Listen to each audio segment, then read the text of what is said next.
All right, kids, learning task number 3. So far, we have been dealing with quadratic equations that have rational roots, rational solutions. The only method that we've learned so far is solving by factoring, and that's for rational solutions. And let's remember that rational is a decimal that either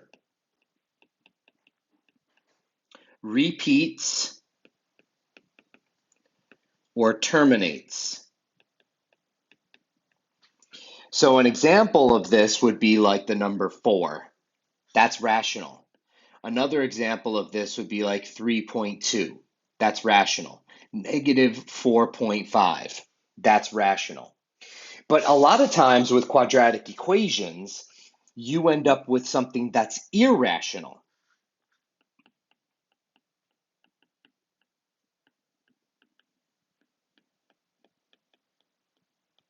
And irrational, if a rational is a decimal that either repeats or terminates, irrational is one that doesn't do that.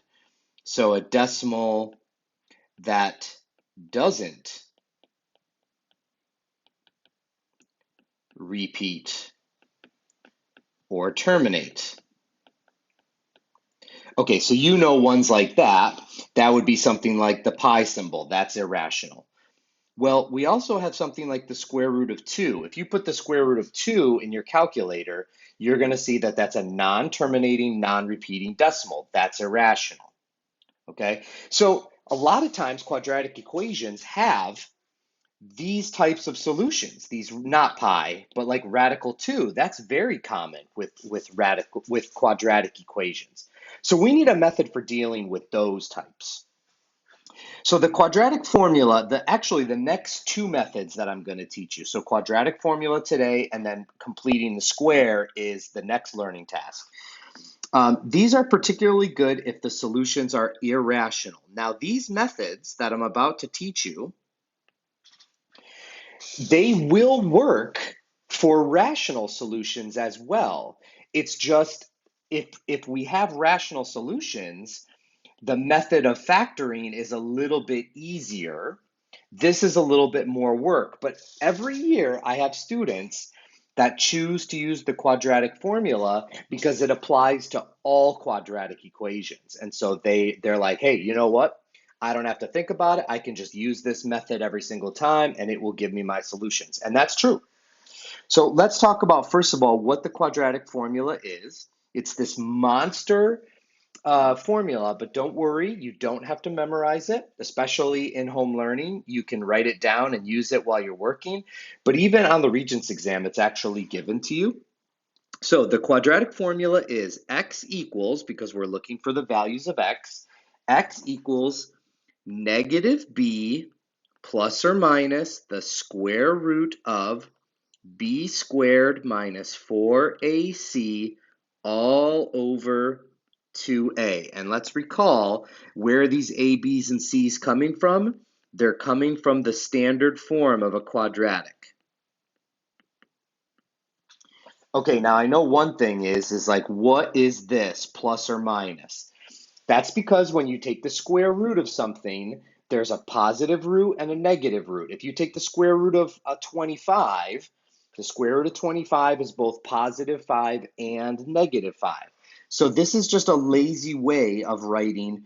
There's one where we're going to do negative b plus all this over 2a. And then there's a second one where we're going to do negative b minus all this over 2a. Recall that quadratics, because they have squared, there's two solutions. Two solutions. So one is negative b plus all this, one is negative b minus all this. There's your two solutions. All right, let's try a problem here. I know this looks scary, but it's actually not that bad. First things first, we need to get our quadratic equation into standard form. And that's this right here. So for this first problem, I need to add x and subtract 1 to both sides. So what do I get? X squared plus x minus 1 equals 0. Let's now identify our a, b, and c. Our a in this case is 1. It's the number in front of x squared. Our b is in front of the x term, in this case also 1. And then our c is the constant term, in this case it's -1. All right, let's go through our steps. We're going to plug into our formula. So x equals -b, so that's -1 plus or minus the square root of b is 1, 1 squared minus 4 times a is 1 and c is -1, all over 2 times a is 1. All right, let's simplify this a little bit. To simplify this, I want you to put this in your calculator without the square root symbol. Without the square root symbol, you're going to put that in your calculator exactly as you see it. And now what do I have? X equals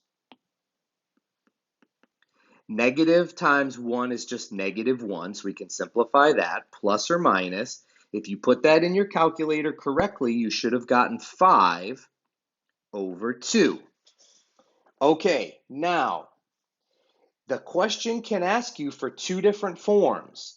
It can ask you for simplest radical form, which in this case we would be done, or it can ask you to give us a decimal. Now, let's just say, for example, this is going to ask for the nearest hundredth. Nearest hundredth would be 2 decimal places. What we need to do here is now we need to branch off into our 2 roots. So one of our roots is -1 plus radical 5 over 2, and the other one is -1 minus radical 5 over 2. Now I'm going to put this in the calculator. Now, when you put this in the calculator to get your decimal, you need to be very careful. You need to do the numerator, then hit enter, then divide by the denominator. So in this case, what you should do in your calculator is you should do -1 plus radical 5, enter, divided by 2, enter, and you're going to get to the nearest hundredth. You're going to get 0.62. And then for the bottom one, you're going to do -1 minus radical 5, enter, divided by 2, enter. And in this case, to the nearest hundredth, you're going to get -1.62. And there are your 2 roots using quadratic formula. If you feel like you have a really good grasp on this, you can stop now.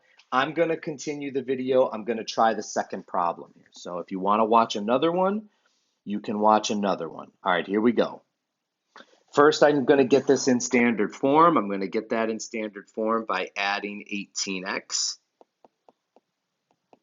So now my quadratic is 2x squared plus 18x plus 39 equals 0. Let's identify our a, b, and c. In this case, a is 2, b is 18, c is 39. Let's plug into the quadratic formula. X equals -b, so that's -18, plus or minus the square root of b squared minus 4 times 2 times 39, all over 2a, which is 2 times 2. Next, x equals -18 plus or minus the square root of. Now I'm going to put this in my calculator without the square root sign. When I put that in my calculator, you should get 12.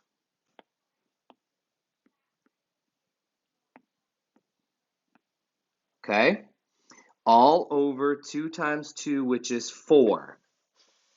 Okay, if they said, give me simplest radical form, this is why you learned how to simplify radicals yesterday. Notice that 12 can be simplified. 12 is radical 4 times radical 3, so that's going to be, and if you don't know what I'm talking about right now, you need to go back to learning task 2 and practice simplifying radicals. So radical 12 simplifies to that over 4, And all of these can be divided by 2. Negative 18 can be divided by 2, 2 can be divided by 2, 4 can be divided by 2. So when I simplify this, I'm going to get negative 9 plus or minus radical 3 over 2. That's our simplest radical form. So they may ask you to give that format, or they may ask you to give the decimal format. So if they ask for the decimals, then we have to separate this out. So this is going to be negative 9 plus radical 3 over 2. And the other one is going to be negative 9 minus radical 3 over 2. We're going to put those in our calculator. Remember, we're going to do negative 9 plus radical 3, enter, divided by 2, enter. And let's go to the nearest tenth this time. I get negative 3.6. There's one of my solutions. And then this one is going to be in your calculator, negative 9 minus radical 3, enter, divided by 2, enter, to the nearest tenth. This is going to give me negative 5.4. There's my other solution. And that is how we do quadratic formula.